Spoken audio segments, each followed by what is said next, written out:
To continue from yesterday on this topic of sleep, I really like this metaphor of the starlight and the daylight. It seems like it can be used in so many areas.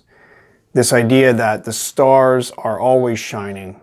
It's just that their light is covered up and made invisible by the brighter daylight that overpowers them. So that when the daylight disappears, we can then see the things that were already there. And this metaphor is great for all the faint influences, the tiny voices, the tiny hints that are happening all around us. But if we have big distractions that are covering them up, that's like the daylight covering up, making these little influences completely undetectable. I think also this applies to the whole idea of sleep, the nighttime, that it's very understandable to think of the nighttime and sleep as simply losing consciousness. And of course, that is certainly part of it. We certainly change the mode of consciousness. The way that we are awake obviously stops during the time when we're asleep. So, of course, in a sense, we are kind of shutting down our consciousness. But yet at the same time, it's not really a complete loss of consciousness at all.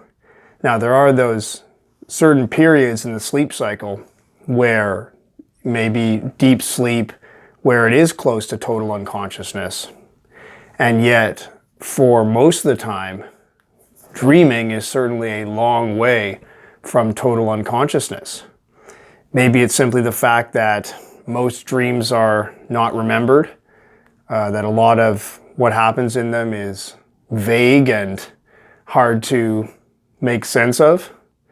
And so it's easy to kind of dismiss dreams as being just little blips and waves and that in a state that is essentially unconsciousness. And yet there's so much going on.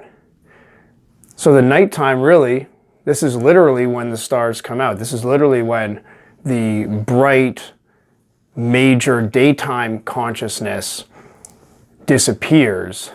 We let it set, we let it go away, or, well, let it or not, it is going away. The sun is setting, daylight going away.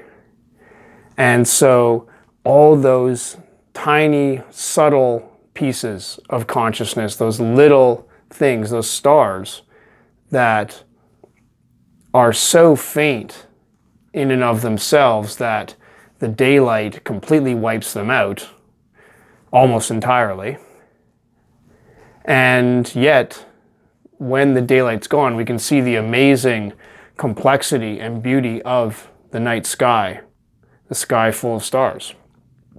So this is an alternative way of thinking about the nighttime, the evening, both sleep itself and the time around sleep, where we can see this not as simply shutting down from light into darkness, just like shutting it down, like turning off a power switch.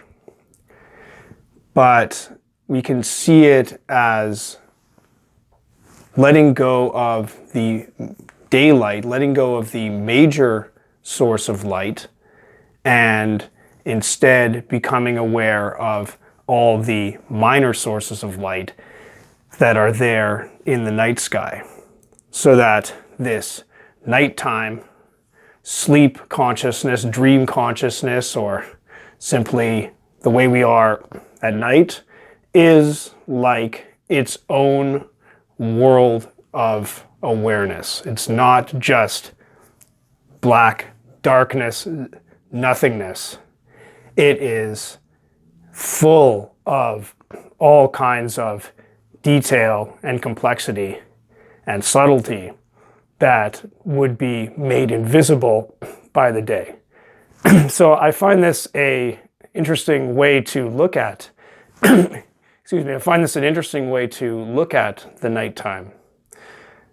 To see it not as simply turning everything off, but that actually, while we're turning off the main daytime way of living, we have access to this alternate whole world of awareness and consciousness that is going on at night. And this is half the time of our lives. There's so much there that is only accessible at night. So while we can relax, shut down our daily concerns, it's not shutting down to zero, but instead opening up this whole world of nocturnal beauty.